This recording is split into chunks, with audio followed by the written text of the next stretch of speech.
जब मैं फंसा हूँ तो लोग देख रहे हैं और कितना आनंद उनके चेहरे पे आ रहा देखो। तो अब मेरी बात को गलत मत लो, मुझे कोई इन्वेस्टर के पीछे घूमने की ज़रूरत नहीं है। दौड़ने वाले पानी को चलने के लिए लगाओ, चलने वाले पानी को रुकने के लिए लगाओ, और रुके हुए पानी को ज़मीन को पीने के लिए लगाओ। ये पाकिस्तान और भारत का बंटवारा हुआ तो 3 नदियों का पानी पाकिस्तान में जा रहा, 3 को बाकी भारत को मिला। तो हमारे 3 नदियों का अधिकार का पानी पाकिस्तान जा रहा है। तो दोनों मुझे कह रहे थे ये ट्रैफिक, बोला अच्छा हो गया तुम फंसे हो। जब मैं फंसा हूँ तो लोग देख रहे हैं और कितना आनंद उनके चेहरे पे आ रहा देखो। मतलब कि बोले हम मिनिस्टर भी फंसा है फिर भी नहीं करता। कितने लोगों को तकलीफ हो रही है। तो मुझे पूछे कि मैं बोला तुम्हारे कारण है, तुमने गलती की।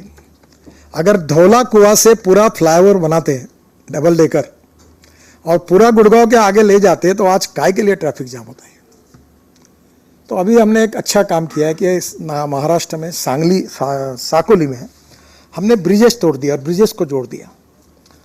और अभी हम चेन्नई में और पुणे में बना रहे रोड। नागपुर में एक बना है, वो रोड ऐसा है कि नीचे में रोड, ऊपर में फ्लाईओवर, उसके ऊपर में फ्लाईओवर, उसके ऊपर में मास रैपिड ट्रांसपोर्ट और उसके ऊपर में। तो ये 3-3 लेन के हैं, वाघोली से शिरूर और तळेगांव से शिरूर और उधर चेन्नई पोर्ट से चेन्नई के बाहर, ऐसे 2 बड़े प्रोजेक्ट हम डिज़ाइन कर रहे हैं। अब मैंने सब जगह कहा कि जहाँ पीसीयूज 30,000 के ऊपर है, 40,000 के ऊपर है, वहाँ डबल डेकर ब्रिज बनाओ, ये सिंगल डेकर नहीं। अब मुझे मालूम नहीं, टेक्निकली वेरीफाई कर रहे हैं कि धौला कुआं से ये ब्रिजेस बीच में तोड़कर उसी एक ही पिलर पर 2 लेयर बन सकती है क्या। तो अभी वो इंजीनियरिंग चैलेंज है, वो हो जाएगा तो आप धौला कुआं से चढ़ गए तो गुड़गांव के बाहर बीच में आप उतर सकते हैं, वो होगा तो आपका ट्रैफिक जाम ही नहीं होगा। अब मैंने जब बनाया तो मुझे याद नहीं, दिल्ली ज़्यादा मालूम, इफ्को चौक में बनाया, कौन सा हीरो का चौक में बनाया, ऐसे वहाँ मैंने बीच बीच में बनाया, पैच वर्क में काम किया। अनुभव से मुझे ध्यान में आया कि ये patch work is not a solution. तो इसलिए अब मुंबई में गलती हो गई। मुख्यमंत्री जी ने मुझे कहा, मैंने बोला यही हम मुंबई में बनाते हैं कि नीचे में रोड, ऊपर में मेट्रो और ऊपर में फ्लाईओवर, उसके ऊपर में मेट्रो, तो बहुत अच्छा होता। ये दिल्ली, मुंबई, कलकत्ता, चेन्नई के लिए अब करने की आवश्यकता है, हम उसके ऊपर जाएंगे। दिल्ली के ये पूरे रोड की संख्या, ये कॉस्ट 53,000 करोड़ है, पर ये 60,000 करोड़ के ऊपर गया है। इसमें बाद में भी और प्रोजेक्ट ऐड किए हैं जिससे दिल्ली का पोल्यूशन कम होगा। एक जो इम्पोर्टेंट चीज़ है जो इन्वेस्टमेंट की है, तो अब मेरी बात को गलत मत लो, मुझे कोई इन्वेस्टर के पीछे घूमने की ज़रूरत नहीं है। मैं नम्रतापूर्वक कह रहा हूँ, इन्वेस्टर मेरे पास आते तो मैं उनका स्वागत है, पर अब मेरे दिमाग में आया कि अब मैं गरीब लोगों के पैसे से रोड बनाऊंगा। और इसलिए हमारे पास 5-4 मॉडल हैं, एक बीओटी, एक हाइब्रिड एन्युटी, फिर एक ईपीसी, फिर टीओटी, और अभी हमने बनाया इनविट। अब हम जल्दी अगले महीने में कैपिटल मार्केट जा रहे हैं प्रोजेक्ट को लेकर, और वो सीबी के काफ़ी रिस्ट्रिक्शंस हैं। तो मैं 4 प्रोजेक्ट को लेके जा रहा हूँ। तो मैंने ये तय किया है, मैंने सुझाव दिया, सेबी के अप्रूवल की है बात, कि कोई 10 लाख के ऊपर इन्वेस्टमेंट नहीं करेगा, और we will assure him return 7 to 8% monthly. तो जो छोटे छोटे सफाई कामगार, चपरासी, कांस्टेबल, कर्मचारी, पत्रकार, इनके पैसे से रोड बनाना है। कल मैं हमारे यहाँ ट्री बैंक की योजना के लिए भूपेंद्र यादव जी के साथ मीटिंग, जो लेबर मिनिस्टर भी है, तो मैंने कहा 7 से 8% बोले हम पूरा पैसा दे देंगे आपको, हमारे लिए तो रिटर्न इतना बहुत बड़ा हो गया। तो 10 लाख के ऊपर करेंगे और फिर बाकी रहा तो आप लोगों के लिए रखेंगे, फिर उसके बाद बाकी रहा तो फॉरेन इन्वेस्टर को देंगे। अब मैं चाहता हूं कि हिंदुस्तान की रोड इंफ्रास्ट्रक्चर को गरीब आदमी का पैसा लगे और उसका बेनिफिट उसको मिले। एक अच्छी योजना हमने बनाई है और उसमें आप लोग भी सहयोग करिए। वैसे मैं रोड वाला नहीं हूँ, मैं एग्रीकल्चर वाला हूँ। एग्रीकल्चर में ही मैं काम करता हूँ, एग्रीकल्चर ही मेरी पैशन है, गाँवों में ही काम करता हूँ। तो मेरा एक एनजीओ है, मैं 13 साल से काम करूँ, उसको भी वर्ल्ड अवार्ड भी मिला है। तो हमारी थीम है, दौड़ने वाले पानी को चलने के लिए लगाओ, चलने वाले पानी को रुकने के लिए लगाओ, और रुके हुए पानी को ज़मीन को पीने के लिए लगाओ। गांव का पानी गांव में, खेत का पानी खेत में, घर का पानी घर में। और इसमें हमने बहुत काम किए। थोड़ा सा मैं जियोलॉजी जानता हूँ। कुछ रॉक ऐसे होते हैं जो पानी नहीं पीते। जियोलॉजी में जियोलॉजी, जियोफार्मोलॉजी, मिनरोलॉजी, क्रिस्टोग्राफी बहुत सी है। थोड़ा बहुत मुझे भी मौका मिला। तो वो रॉक्स के फॉर्मेशन पर एक मोहा स्केल ऑफ हार्डनेस है। Talc, gypsum, calcite, apatite, orthoclase, quartz, corundum, diamond. The diamond is suppose to be the hardest material. तो हम लोग क्या करते हैं, खुदाई करते हैं नदी नालों की, और जब तक पानी पीने वाला स्टार्टा नहीं लगता, रॉक नहीं लगता, तब तक नीचे जाते हैं। अब ये प्रॉब्लम आप लोग नहीं समझोगे, ये हम अनुभव कर रहे हैं। मेरे यहाँ विदर्भ में, महाराष्ट्र में 10,000 किसानों ने आत्महत्या की। मेरे खेती में आंध्र, तेलंगाना, कर्नाटक, तमिलनाडु, महाराष्ट्र, उड़ीसा, छत्तीसगढ़, राजस्थान, गुजरात पानी का प्रॉब्लम है।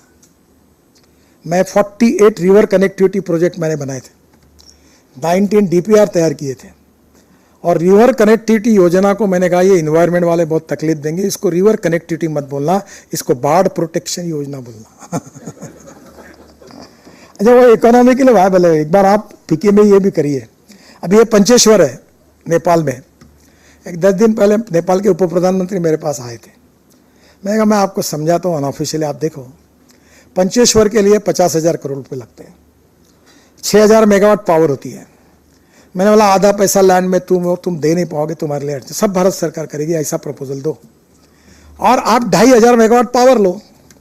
नेपाल को पावर कितनी लगती है, 2,500 मेगावाट। पूरी पावर आप ले लो 2,500 मेगावाट, उसका इनकम ही आपको मिल जाएगा। और पंचेश्वर के कारण उत्तर प्रदेश और बिहार के बाढ़ खत्म हो जाएंगे। तो सबको विन विन है। मैं जब था तो पंजाब, हरियाणा, राजस्थान, दिल्ली, उत्तराखंड, हिमाचल, गुजरात, महाराष्ट्र, कर्नाटक, तमिल खूब झगड़े थे। 1970 से 23 झगड़े थे, मैंने 16 सुलझाए।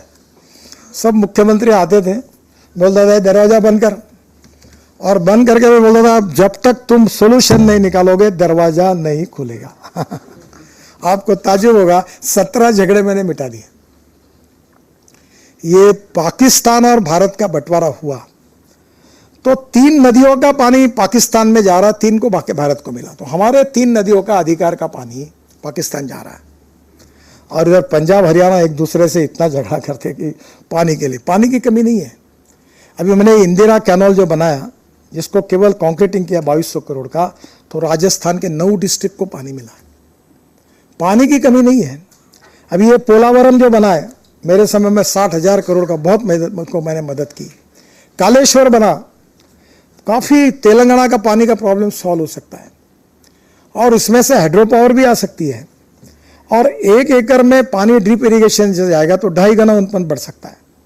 तो आज इंफ्रास्ट्रक्चर में ह्यूज अपॉर्चुनिटी है, वो इरिगेशन में है। उसके भी पोटेंशियल को आप जरूर कभी निकालिए। ये अमृत सरोवर हमने बनाया। अकोला में एक पंजाबराव कृषि विद्यापीठ है। मैंने उनको 1 रुपया खर्चा नहीं हुआ, जहाँ रिकॉर्ड हुआ ना 75 किलोमीटर का, वहाँ 36 तालाब बनाए हमने फुकट में। और जो 450 एकड़ इरिगेशन था वो 10,000 एकड़ हुआ। 22,000 कुएं रिचार्ज हुए। और जहाँ किसान आत्महत्या कर रहे थे वहाँ नीम के पेड़ लगे और कड़ू नीम के पेड़ लगे, और बढ़िया इरिगेशन बढ़ा, इनकम बढ़ा और परिस्थिति बदल गई। 1 रुपये की इन्वेस्टमेंट। ये हमने अजिंठा देखा होगा आपने, Buldhana Ajanta road black rock था। पूरे रोड को हमने नदी नालों के साथ झरनों को, तालाब को खोलीकरण किया। हमने स्कीम बनाई कि हमारा रोड कॉन्ट्रैक्टर जो एग्रीगेट यूज़ होता है वो वहाँ से निकालेगा और रोड में यूज़ करेगा, उसके पैसे से।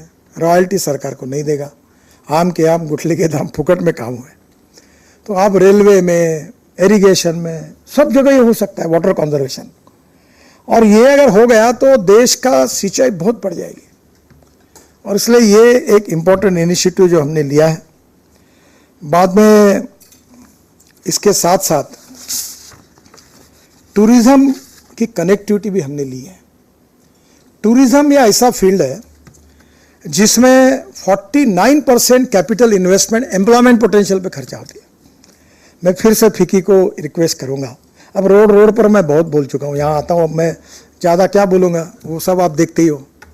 अब आप अगला सेमिनार लो पब्लिक ट्रांसपोर्ट ऑन इलेक्ट्रिसिटी में ropeway, cable car, funicular railway, bus port, airport जैसे पार्किंग प्लेसेस, लॉजिस्टिक पार्क, और ये public transport system on electricity बनाया जाता।